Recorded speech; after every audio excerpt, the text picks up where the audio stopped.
There was a bunch of like the kids around like the neighborhood getting involved with drinking alcohol, doing drugs and stuff.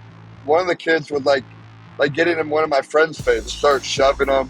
I mean, he was not a fighter at all. Like he would get his ass whooped. And then he grabbed a baseball bat like he was gonna hit my friend. And then so I grabbed the bat. I was like, dude, put the bat down. What are you doing? Whoa. I mean, there's so many kids getting bullied and they want to commit suicide. It's like a crazy thing, and it's a topic that most people just hide under the rug. You know, it doesn't get enough attention. Front row seat. Hello, I'm your host, Shane Mercer, and welcome to Front Row Seat, part of the Millions Podcast Network. Remember to like, download, comment, subscribe, and follow us on all the socials at frontrow.pod. My guest today is climbing the ranks of the UFC's Bantamweight division, Johnny Kid Kavenbo Munoz Jr. Welcome to the show. How are you, man? Doing great, man. Even better because you said the whole name correctly. It sounded great. Most people don't get it right their first time, so good job. Oh, well, thanks, man. I appreciate that. Yeah, I had to do a little bit of practice first, though. I won't lie. Talk to me about that nickname, Kid Kavenbo. What does that mean? Where does that come from? It's my father's adopted last name. He was born John Munoz. His parents like split up when he was like real young, and then his mom ended up married later on, and then married Greg Kavimbo, which is my dad's adopted father. And then so my dad became John Kavimbo, and Kavimbo is a Norwegian last name. So my dad's John Kavimbo. But when I was born, my dad wanted me to have the Hispanic Mexican last name. So that's why I'm Johnny Munoz. But I have Kavimbos in my name as well, like middle name or however you want to say it. In the United States, it's like middle name. But if it's in Mexico, it's like you get two last names. You know what I mean? In my name, you can say a middle name. So that's why I just honor it, Kid Kavimbo, out of respect for that side of the family. You're able to sort of incorporate that side of the family into your stage name. Of course, yeah. So it's cool, honor. It's unique. It's different. You know what I mean? Everyone, it always has a ring to it. It seems like a lot of people catches a lot of eyes and ears. So I think it's cool. So talk to me then a little bit about, your time growing up. You're from Corona, California. That's where you were born, right? I actually grew up in Norco. Norco's the town over to Corona. Corona's like a bigger city, and Norco's like a smaller town just right next to it. Because Norco actually stands for North Corona. You know, I always say when people ask me like, where I grew up and stuff like that, like I grew up in the gym, man. That's where I grew up. The average, you could say average kid in the United States, they grew up in their town, they go to school there, they do everything there, their friends, and it's probably like that everywhere. Like say like Norco, oh, you're like a Norco person. You know what I mean? Like you have the same similar traits. I feel like I'm very like I grew up there, but I didn't really grow up there because I was always in the gym as a kid, and I feel like a lot of my philosophy and ways I think I obtained it from the gym life, my father, being around martial arts, jiu-jitsu. So, yeah, I'm from Norco, but I'm a lot different from everybody from the town. So I've always just been working hard in the gym. You say you grew up in the gym. So what age, did you start hitting the gym? And I guess in what way or what disciplines? 5 years old is when I started training jiu-jitsu, Brazilian jiu-jitsu. Actually, to be more accurate, because accuracy is super, super important. So I started with judo first. My dad started off as a boxer. I remember there's even pictures of me, like I was like 2 years old, 3 years old when he was hitting the bag. I was trying to hit the bag and stuff, do all that stuff. And then he was also doing jujitsu. But at the time, in the '90s, there wasn't Brazilian jiu-jitsu was not what it is now. Like I'm not sure if you're familiar with the Brazilian jiu-jitsu, how it's evolved now. Like almost like at least in California, there's like a gym everywhere now. You just go on Yelp, you can find a jiu-jitsu gym in a city, like wherever you're at. But back in in the '90s, it wasn't even like that. You know what I mean? Like when you find a school, you got to drive out to Los Angeles or whatever, Orange County. My dad wanted me to start doing jiu-jitsu for like self-defense, like I could be confident in case I'm around other kids, defend myself. But there was no kids really doing jiu-jitsu. Like I said, it's hard to find. So you put me in judo, you'll get kids in there. It's been around a while. It's more established. So I started doing judo, And, as a kid, I was always like shy, I guess you could say. So it's like, man, like it was always like a drag. I didn't want to do it. But my dad's like, no, you're going to do it, whatever. But I remember it was like an hour from where we lived. So we were like sick of the drive. And then so my dad just started teaching me in our garage, like jujitsu and all that stuff. I was always used to cry, man. I hated doing it, but my dad made me do it. My dad, like, I grew up with my dad, like my mom, my dad, like, it was always tough love. My dad's like a very, like, just a tough guy, I mean, doesn't show emotion, very, very rare, but it was like, you're going to do it. You only got to train twice a week for self-defense. Like, he didn't want me to fight or anything. That was like something, it would have to be my decision, but it was mandatory. He's like, hey, I'm your father, you got to train. Like, there's no no negotiation. So I knew right away as a kid, like, I can't get out of it. Kids these days know, like, they can bully their parents. We own a gym, so like sometimes parents will come in, oh, my kid doesn't want to do it no more. And in my head, I'm thinking like, man, you got to tell your kid what's right for your kid. You know what's right for your kid. Your kid doesn't know what's right for himself. You know what I mean? I thank my dad for keeping me in because several reasons. It really shaped me into the person I am today, confidence-wise. Never got messed with by any kids growing up. Kids knew, oh, he does jiu-jitsu. I got tested a few times. I had to beat up a few kids, but I didn't really get in too much trouble because people knew, like, okay, you can't mess with them. But kids know who they can bully and who they can't. So I think it's super important that kids do martial arts, jiu-jitsu. They don't need it. They shouldn't like compete, none of that stuff. But hey, defend yourself. It's super important. I mean, there's so many kids getting bullied and they want to commit suicide. It's like a crazy thing, and it's a topic that most people just hide under the rug. It doesn't get enough attention. And then, the more you're into it, even though I hate it, but I started getting good at it. Like, there's a couple kids coming around, but I always trained with adults growing up until kids started coming around. I was like, hey, this is cool. And then, of course, like, I would always go with my dad to watch UFC back in the day. Like, UFC back in the day was on, like, every, I don't know, 2-3 months. It was rare that it was on, Like, now it's on every weekend. But back then, it was like, you get a fight. Oh, it's fight night. So I had to go with my dad. And I was like, oh, this is cool. I was just watching those fights. I was like, I want to do that one day. And I just kind of knew, like, in my head, like, visualizing myself as an adult, uh, fighting. I was like, that's super cool. I want to do that. From there, I just started doing jiu-jitsu. My dad was like, well, you got to do jiu-jitsu. You can't fight. You're a kid. But you got to learn the art, learn this, stay disciplined. Let's see where you go. You're a kid right now, but who knows? Things could change, but I'll support you whatever you want to do. And here I am today, you know what I mean? Yeah. So, wow, a lot going on there. First, I just want to ask you about that first time where another kid kind of tried you or tried to pick on you. You said you had to beat up a couple kids. So talk to me about that first time where it was like, oh, wow, I've actually got to defend myself in real life. It depends how you interpret bullying. I got bullied maybe one time that I recall, but it was more being made fun of, you know what I mean? Because as a kid, like, I've always had my hair short. Like, the kid was like, called me like baldy or something. And like, it pissed me off. I was like young. I was like, I didn't know how to react to it. And that was it. Nothing happened. Like, we didn't fight or anything. I just kind of walked away. If you would have like tried to like try me, then I would have to do something. Like, one of them that I remember like probably the most, my grandma, which is my dad's mom, she'd have a swimming pool. So like every summer, it get hot, we'd always go swim over there. You know what I mean? And I have an aunt who's actually a year younger than me. It's kind of weird, but she's my aunt, but she's a year younger than me. But she'd have her friends over, and I think I don't know how old I was. I want to say maybe 9, somewhere around there. And there was just 2 brothers.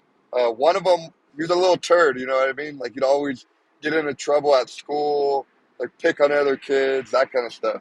So I remember we were like playing tag in the swimming pool, and I think he was like it, you know what I mean? So I'm coming out of the water, but instead of tagging me, he slaps me in the face, like to tag me. You know what I mean? Oh, I was so pissed off. So then I get out of the pool, I start running after him, and then he jumps back into the pool. So I jump in after him.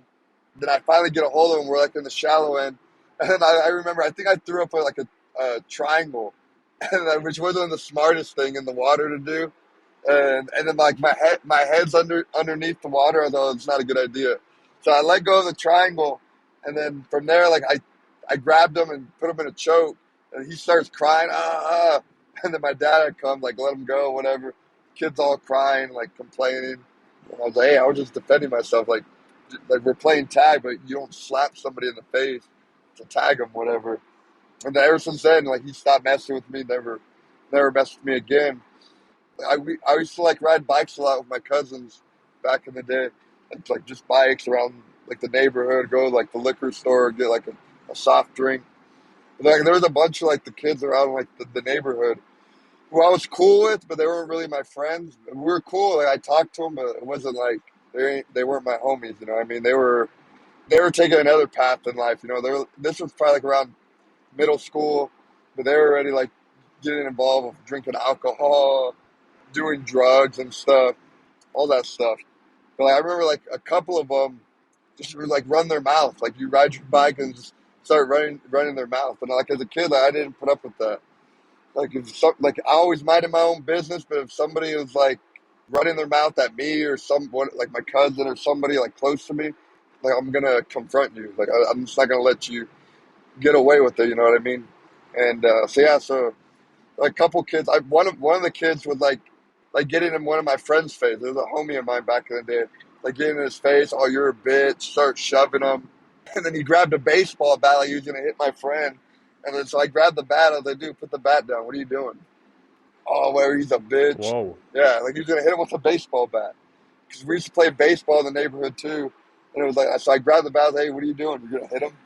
He's like, oh, he's a bitch, whatever. I was like, hey, like, get out of here. He's like, oh, fuck you, you're a bitch. And then I was like, really, I'm a bitch? And I started coming after him. He gets on his bike, fucking yanked him off his bike. Oh, let me go. I said, nah. And then he starts like fighting, and I start smacking him. Like, it was always like, I never really hit nobody. I've always just like slapped people or put them in chokeholds because I was pretty smart. Like, I don't want to break someone's arm or punch somebody, and like, it's a bigger thing than it is. Right. So I was like, I already knew I had confidence in my ability. Like, I could control the situation. But like a slap's not gonna really hurt nobody. If I choke someone out, the worst gonna happen. They're gonna go to sleep.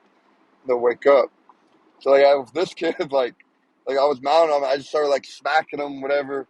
And I was like, who's like the bitch now? Like, but just little things like that. Like, I know like if parents or kids, like, I'm not advising like doing that, but I feel like as a kid growing up, like, don't get into fights, but you got to stand your ground. You know what I mean? Like, with you, if someone's picking on like your brother, somebody close to you, like, have their back. That's what like friends or family's supposed to do. You know what I mean? I feel like you stand your ground, regardless how you handle the situation. People are gonna respect it.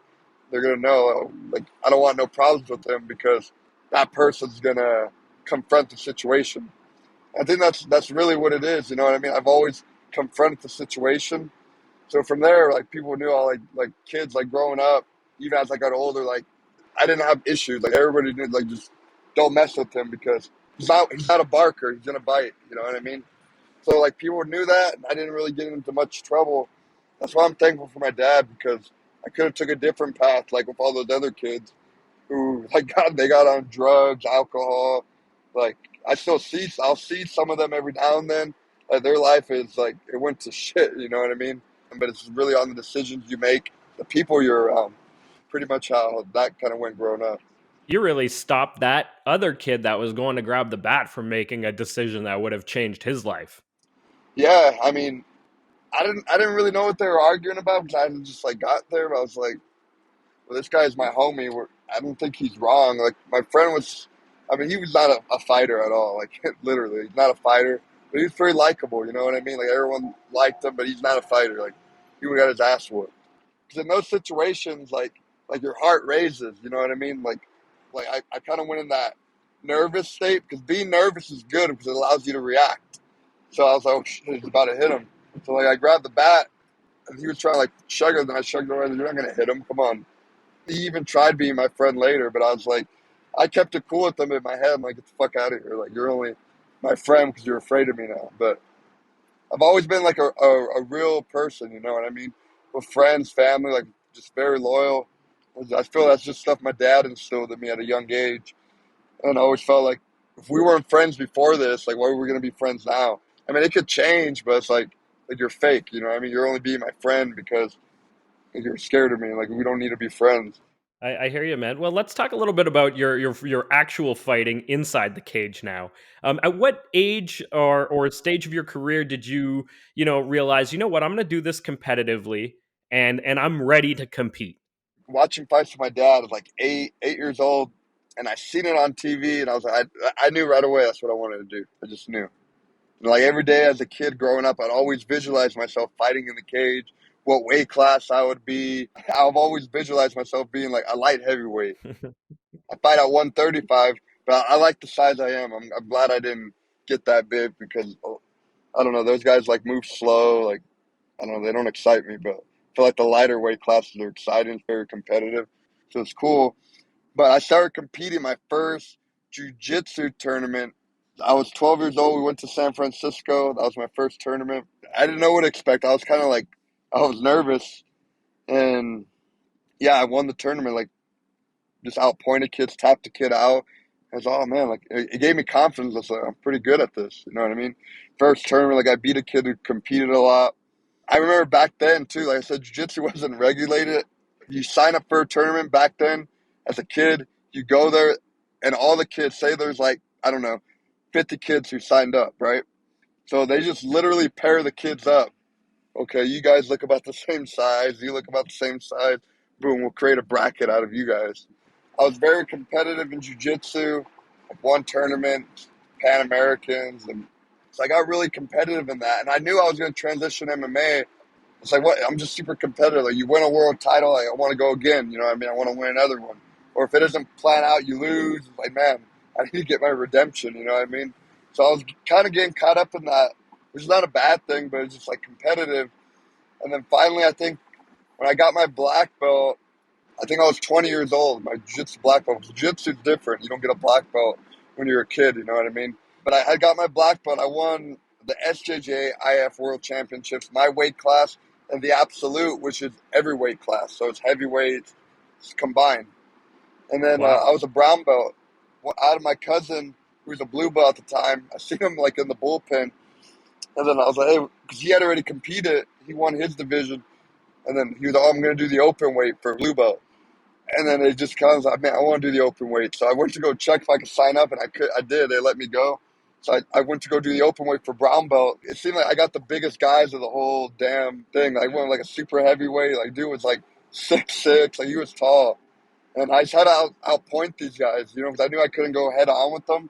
So I just had to like use strategy and be smart. And that's what I did. And I ended up winning.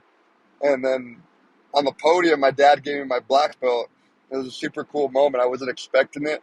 And then from there, I did a few other tournaments as a black belt. And then like I was like I'm done with this stuff. Like, I want to transition fully to MMA. And I was already practicing already, like sparring, doing that stuff. But I just wanted to like, let's go. I want to start fighting now. This was like in 2014. I was 21. Had my first fight. This was in King of the Cage, and this was in Nevada. Yeah, man, it was. I remember like walking out, like I was a little emotional. You know what I mean? Like, I walking out, I was like, shit, like I'm really doing this. So I just visualized like when I was a kid, like this is, like, you know, that's what I wanted to do, and now we're here, walking out to the cage, and we're in the fight, and then I won that fight by in the first round, rear naked choke. From there, I just started fighting. Been consistent ever since. Still climbing the ranks now. You really went on a streak to kick off your career in King of the Cage. What was it, like 10 wins in a row? If you count the amateur ones, it's 13 in a row, which they should have been pro fights. We didn't have shin guards on. One of them, we went the full minute. It was basically the same rules as pro, so I don't even know why the King of the Cage counted as amateur. Yeah, it was cool fighting King of the Cage. You know, I feel like this is something I should highlight because you'll see a lot of guys, they fight in organizations that are like not even sanctioned. You know what I mean? And what I mean by not sanctioned, like Yep. there's a couple shows out here, you're fighting someone's farm, some alley, and you're fighting people from the crowd. Hey, you in the crowd, you want to fight for $500? This guy's been drinking already. Yeah, let's go. Whatever. He gets in the cage, gets his ass whooped. So if King of the Cage, all the guys I fight had to get cleared by the commission. They had records. They knew what martial arts was. Like, I wasn't fighting people from the stands like a lot of guys I know in California. you want to fight with the best, right? And you want to fight with the people that are going to make you a better fighter. Eventually, after all those wins, you got your shot at the UFC. Talk to me about what that was like when the UFC comes knocking. It was weird because my last fight was in 2019. It was October. King of the Cage. I had a fight scheduled March of 2020. Pandemic hit and all that. So I was like, man, I have a feeling I'm not even going to fight. And then they called off the card. Everything in California shut down. So I was like, you got to be kidding me right now. Because I needed that fight because it was like my last fight on my contract. Then I was going to plan to start making moves to UFC. I was actually going to fight, I think, at the Fight Island one. In Abu Dhabi. Yeah. And then I was like, well, let's do it. But then something happened and UFC had to shut down the whole thing. And then like a month later, Dana came back and they fucking did it anyway. You know what I mean? So that was actually going to be my first crack, but it didn't plan out right. I didn't get to sign a contract, nothing. It would have been cool if I would have, but at least I would have been in, you know what I mean? But none of that was able to happen. So I was just staying ready. My manager told me stay ready. So I was just waiting for a call. So I think it were like end of July of 2020. And, I trained a normal week that week, Thursday morning, train like super hard. And it gets hot over here too. And then my manager called me about, it was like 6 p.m. if I wanted to fight Saturday. And he said, well, yeah, it's UFC. I wanted to do it, but I was like, man, kind of dehydrated. I got to cut weight. And I talked to my coaches and we're like, let's do it. And so I took the fight. It's like I had to go to Vegas that night, do SADA testing, weight, all that stuff. COVID testing was just annoying. Stick that thing through your nose. Mm-hmm. Basically, what fighters have to do on fight week, I had to do it all in one day. So it just felt very cramped. I didn't really get to enjoy the process, but it was a good learning experience. And I took the fight. Tough fight. I lost like 3-round unanimous decision, which I thought I won the fight. Even though it was unanimously, but anyone who watched the fight, like a lot of like the media reporters said like I won, but I was just like, can't change it, whatever. Like judges are like wild sometimes. Yeah. So now like I was in the UFC, training, whatever, seeing what I could do better. So I train at Sequence in Norco, California, my dad's gym. But I was always close to Brandon Moreno. He had invited me to go down to Tijuana to go train one day. I'm Mexican, so I like going to Mexico and stuff. So I started making it a routine, started going there. So now I train there and over here. Like right now, I'm actually driving back from there. Yeah, you're on your way back from Tijuana right now as we're talking. Were you training with Brandon over there? Yeah, no, so he wasn't there. He moved to Vegas, so he doesn't really come out here. Okay. But yeah, I'm still training out here, you know what I mean? And when I go to Vegas, I'll train with Brandon. I'm basically like living half and half, like in Mexico and the United States. But it's cool, like the Mexico life is cool. I like it. I feel like freer down there a lot of times, more free than the United States. Even though like people think, oh, Tijuana's dangerous. Like it's all media shoving things down your throat. You know what I mean? As long as you just mind your business, you'll be fine. If you're just a normal person, how you live your normal life here, over there, people are the same. They won't mess with you. But it's cool. The food's great, culture, different like sparring, all that stuff. And I had my second UFC fight in Houston, which this was like a year later, August 2021, and everything was perfect. You know what I mean? I got to enjoy an actual fight week. Didn't feel rushed, and I felt very in the zone for that fight. Like I was able to prepare everything, and we got the W in the second round with the rear naked choke. Yeah, it was a good moment. And you just had your third fight in the UFC. It didn't go your way. What lessons are you taking away from that loss to Tony Gravely? He went to go defend a takedown, but it was almost like my force went into him. Like he closed his fist, and that's what hit me on the side. Is those shots you don't see, you know what I mean? Not taking nothing away from him. He's a tough fighter, but I feel like we didn't get a fight, but that's the name of the game, MMA is unpredictable. But I know I'm better than that guy. But this shit happens sometimes. It's a sport. Like, I know what I signed up for. And, hats off to him. I've had a lot of things like ups and downs in my life. Like I never run away from it, never shy away from it. I always confront the situation, or like I just look at it like it's a roadblock. Okay, I need to find a way around it to continue along with my journey. And maybe we'll fight him again. He probably doesn't have a right to fight me, obviously now, but If I win, he wins, maybe we'll meet up again. Yeah, I mean, that's all I can do. I can't change the past. I can only change the future, and that's my motivation moving forward. When would you like to see that next fight? September sounds cool. September, October, around there would be, I think, a good time to get back in. I was training very hard, so like I train all the time. After my last fight last year, I started training hard again October 2021. So I was supposed to fight December. It didn't go through. Then they told me January, it didn't go through. And then eventually I got that fight in June. So I've been training literally hard, like a fight camp hard since October 2021. Brandon Moreno fought. I was in his fight camp. And then after his fight, I kept training. Maybe something would line up. And then we got the fight in June. So it felt like a long camp. And I'm still in the gym training, but I feel like my coach thought I would be rest the body up a little bit, not be so intense. I don't get injured. Yeah, it happens, right? And it can happen anytime you don't see it coming. Yeah, because nobody goes into those fights 100%. You know what I mean? There's always going to be something. But yeah, I mean, this month I'm just helping teammates get ready for their fights. Just learn different techniques at a nice flow state, and then we'll be ready to pick it up maybe next month or whatever, like intense, and then hopefully get a fight. What do you think of the current state of the bantamweight division? I think it's one of the toughest, if not the toughest division in the UFC. Like, it's super competitive. I mean, you look at the rankings hardly ever move. It's like a murderer's row, you know what I mean? It's like there's so many guys in there. Like, you could fight Saturday, make some noise, and then next Saturday someone else fights, like they forgot about you.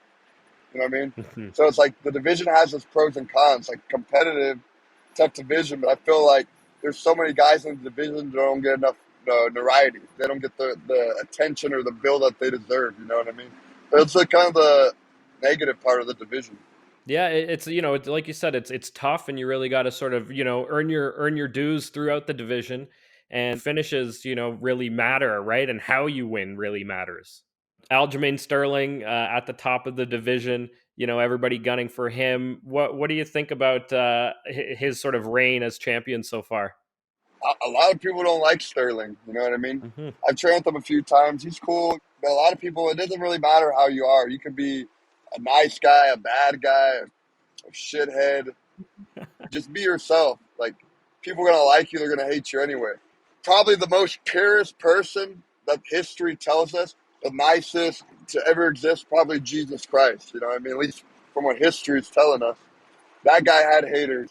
You're never going to please everybody. You know what I mean? Like, be yourself. You're an asshole. Run with it. I'm just me. You know what I mean? I support those who support me. I appreciate those who support me. If you don't support me, you don't like me, I get negative comments on social media all the time. Like, at the end of the day, I'm on a mission to accomplish my goals. That's what I'm focused on. I'm focused on that and, like, my circle, people that are close to me, and that's it. You know what I mean? I can't focus on outside factors. But got off topic there, but like Sterling, he's a tough champion. So I think I've seen some. He's fighting TJ Dillashaw. So I think that would be interesting. So yeah, that's sort of the news just coming out. Yeah, that everybody's saying that's the next step. We'll see. You're on millions.co. What can people get from you if they ask you a question on Millions? For the personalized videos, like whatever. I mean, you need advice on like training, jiu-jitsu, fighting, life advice. Like I think I give pretty good life advice. You know what I mean? Whatever it is, like how to handle like college and another profession. Because I did it, so I think it's possible if you have the right mindset. You need dating advice? I'll give you dating advice. I give good dating advice. To me, sometimes I need to follow my own dating advice sometimes, but I think I give good dating advice. So if you need dating advice, if you're a guy, you're having girl issues, I got you. I'll tell you if that girl belongs in the streets or if she's a keeper. I'll be honest with you. Or if you're a girl, you need guy advice, I'll tell you if he's a simp or he's actually a good guy. So I got you there. Sometimes too, it's easier to give advice than even take your own advice, right? Yeah, man. That's why I think I give a lot of good advice, but there's sometimes I'm like, I need to listen to myself sometimes. Fair enough. So you're working with our design labs then to get your merchandise created, and sort of that's in the process. What are you kind of hoping for, or what do you think it might look like? One of the designs look cool already, so I'm excited for it. And they're working on another one. So I want to have like two, just to give like a couple different options. I thought two would be cool. And maybe get them like on some t-shirts, sweaters to connect with the fans. It's always cool to have like merchandise. it's cool that people are going to wear, you know what I mean? I want to just throw up something that looks, just half-assed, and I want it to look good, you know what I mean? Like, I always say, if I want to wear it, I know, like, people want to wear it. So I think it's super important. So, yeah, if, like, people that want to support me, like, wear my merchandise. So I appreciate them supporting me, so I want to make sure they got cool design to wear and all that. Well, I can assure you that our design team is going to make some pretty sick merch. Yes, sir. On top of that, too, have you seen our watch parties? Have you considered hosting a watch party? Do you know how it works? Once I have like it all set up, like when I post it, from there I'm gonna pick a day to do a watch Oh, party, perfect. which would be interesting. Yeah, because I was like, okay, I've never done one before, but I basically just put the camera there and like watch the fights, and everyone's just watching you if they tune in. You know what I mean? Yeah, people will type questions to you. You interact with your fans and your followers. It's really a cool experience. And on top of that, too, they can be sponsored watch parties as well. So, if somebody were to sponsor your watch party, what kind of brand or company, would you want to work with? And what kind of message would you have for them? And whatever company's going to pay me the most money. No, I'm just kidding. Just whoever wants to reach out. You know what I mean? I'm always down to support the brand if we can do business together, if it makes sense for both parties, not just me, but both parties are getting the best out of it. I'm not looking for sponsors. I'm looking for business partners, because that's how I approach it. So if I can help you, you can help me, then we can do good business together. Too many fighters go on and we're like, pay me, what can you do for me? But it's like, what are you going to do for the company? Is there anything else you want to mention? Any shout outs you want to give before we say goodbye? I mean, I appreciate Millions for allowing me to work with you guys on the platform. Speaking to you as well, thanks for taking the time out of your day to have me. And I just shout out to everyone who supports me. You know what I mean? Everyone who supports me. I appreciate you guys for all the love. All my sponsors, my gym, Sequence Gym, Entrom Gym. I'm on for the ride, so can't wait to get some fight news, and we'll be back. So I don't consider myself a fighter. I'm a martial artist. And I feel that's the martial arts way is the way you need to approach a lot of things. Doesn't even need to be fighting. Obviously, it benefits a lot in fighting, but if you just approach that way in a lot of different areas of your life, I feel like you'll just be a lot peaceful and happier regardless. You know what I mean? Sometimes people feel like, I don't know, they stress themselves out. They're around negative energy a lot. So I feel you just need to be around good people, be positive, visualize your goals, whatever it is, and have a plan, you know what I mean? And life will run smoother that way. There's always going to be bumps, but when those bumps come, you'll know how to navigate and get around it. Yeah, for sure. It's that sort of Zen mentality that comes from martial arts, right? Being at peace with your mind, man, is the most important. Absolutely. All right. Well, Johnny Kid Kavenbo Munoz Jr., thank you very much for joining me on Front Row Seat, buddy. Really appreciate it, and looking forward to seeing you in the cage again. I appreciate you, brother. Thanks again. We'll see you there soon. Thank you so much for joining me in the Front Row Seat with Johnny Kid Kavenbo Munoz Jr. Once again, I'm your host, Shane Mercer, and this podcast is presented by Millions.co. If you want to support and interact with Johnny, visit Millions.co to ask him anything, shop his merchandise, and join him for exclusive live events like a Millions watch party. You can also find Front Row Seat on Millions to shop our merchandise. Don't forget to subscribe to this podcast on YouTube and follow us on all socials at frontrow.pod. We'll see you next week with our next special guest as we dive deep and give you the front row seat. Front row seat.